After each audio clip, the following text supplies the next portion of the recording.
आमच्या प्रमुख मागण्या दोन आहेत.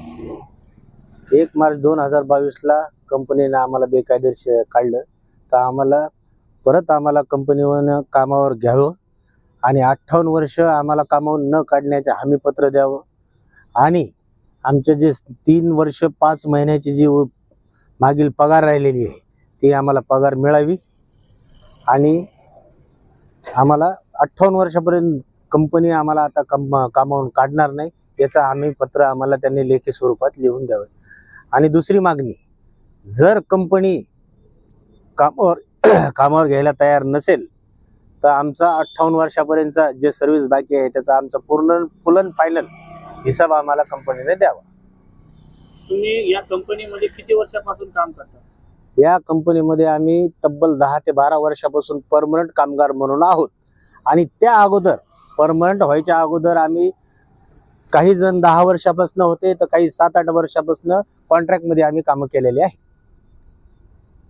तुम्ही उपोषणाला बसायच्या अगोदर कंपनीच्या संचालकाशी काही भेट वगैरे झाली का तुमची? काही उपोषणाला बसायच्या अगोदर संचालकाशी भेट नाही, पण आम्ही त्यांना उपोषणाला बसणार आहेत म्हणून आम्ही त्यांना लेटर द्यायला गेलो. त्यांना आमचं लेटर स्वीकारले नाही, म्हणून आम्ही बाय पोस्ट कंपनीला लेटर पाठवलं आणि आम्ही CP ऑफिसला पण लेटर दिलेले आहे, जिल्हा अधिकारी कार्यालयाला पण दिलेलं आहे, कलेक्टर ऑफिसला पण दिलेलं आहे, स्थानिक पोलीस स्टेशनला पण दिलेलं आहे, कामगार आयुक्ताला पण दिलेलं आहे आणि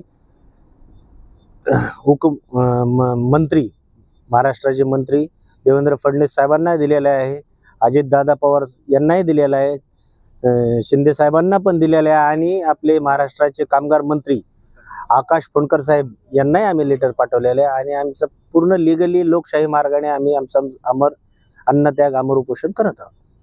तुम्ही उपोषणाला बसले तर तुमचा कितवा दिवस आहे? आज आम्हाला 15 ऑगस्ट पासून आम्ही उपोषणाला बसलो. आज आमचा अन्नत्याग उपोषणाचा अमर उपोषणाचा 4था दिवस आहे. उद्या शहरामध्ये मुख्यमंत्री साहेब येणार आहेत, त्यांना तुम्ही काही निवेदन वगैरे भेट देणार आहे का? आमचे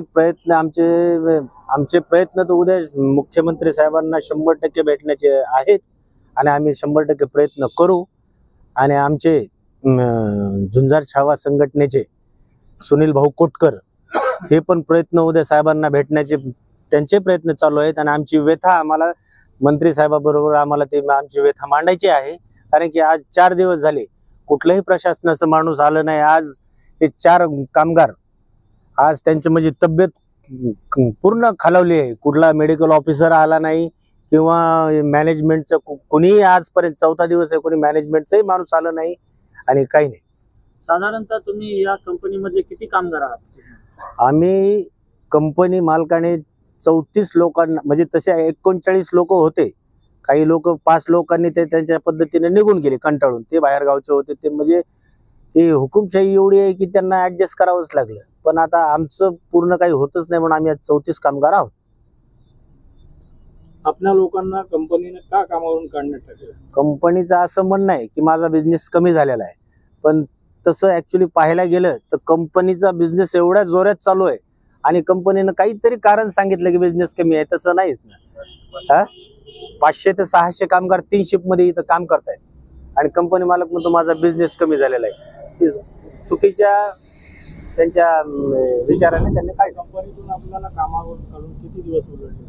आता कंपनीने आम्हाला 1 मार्च 2022ला काढले. आज 3 वर्ष 5 महिने झालेले. आपली जसं कौटुंबिक व्यथा वगैरे कशी परिस्थिती कशी? आज आमची एवढी हलाखीची परिस्थिती आहे. आज आमच्या मुलांच्या शिक्षणाचा प्रश्न असेल, आज आमच्या कामगार मित्रांमध्ये काही जणांच्या मुलींचे लग्न झाले. आज ते लग्न म्हणजे वन डे काही लग्न करण्यात आले, काही मेळाव्यात करण्यात आले.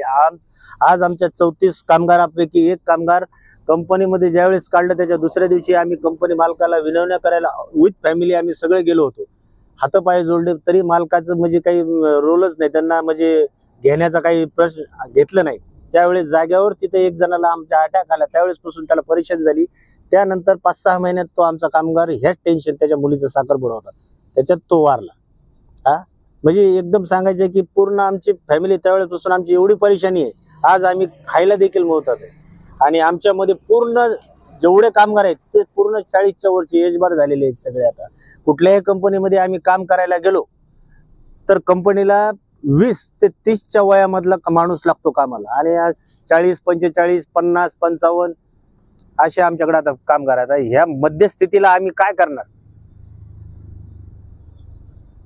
आपलं नाव सांगा.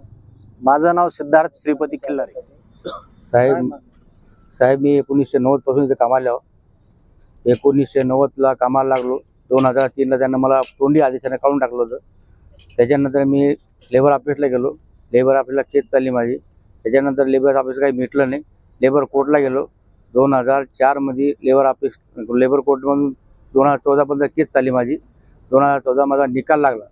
निकाल लागल्यानंतर 2014 मी कामाला आलो. मला कामाला जॉईन केलं. कोर्टाचा आदेश आहे 75% हिसाब द्यावा आणि ड्युटी कंटिन्यू 1990 पासून तर आतापर्यंत करावा. त्याने माझी कंटिन्यू ड्युटी केली नाही.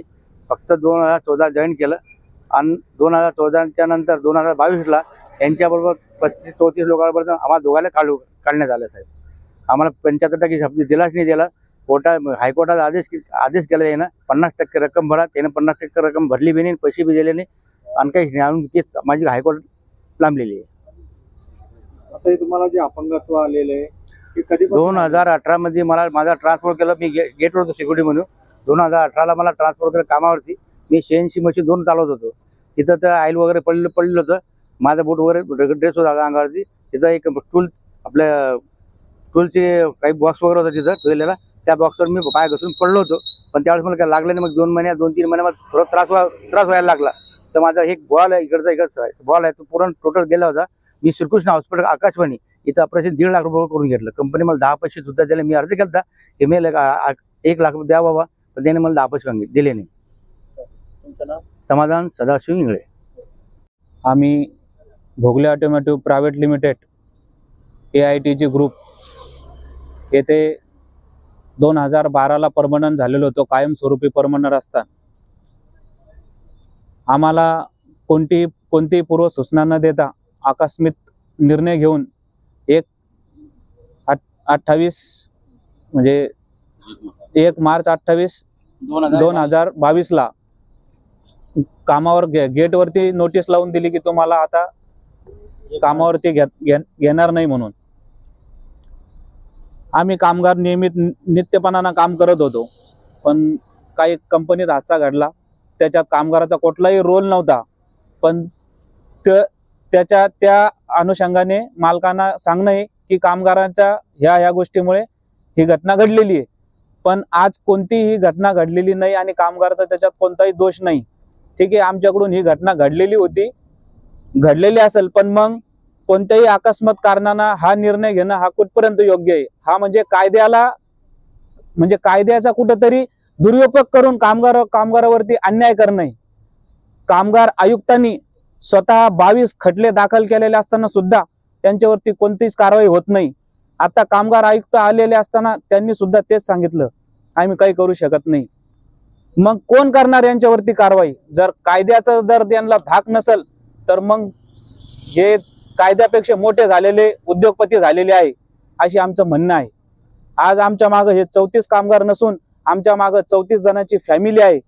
काही जणांच्या मुलांचं शिक्षण इंग्लिश मीडियमला असताना आम्हाला मराठी मीडियमला टाकावं लागलं, जिल्हा परिषदच्या शाळेत टाकावं लागलं. आणि काही आमचे 50% कामगार लोकांचं रेंटनी घर आहे. आज किराया द्यायला सुद्धा पैसे नाही. 2-2 महिन्याचा किराया थकलेला आहे. त्यांचा किराया द्यायला सुद्धा पैसा नाहीये. आणि आज कामाला जावं तर 300 रुपये हाजरी आहे. नाही घ्यायचं तुम्हाला कामाला नका घेऊ, पण आमचा उर्वरित हिसाब आम्हाला चांगला द्यावा.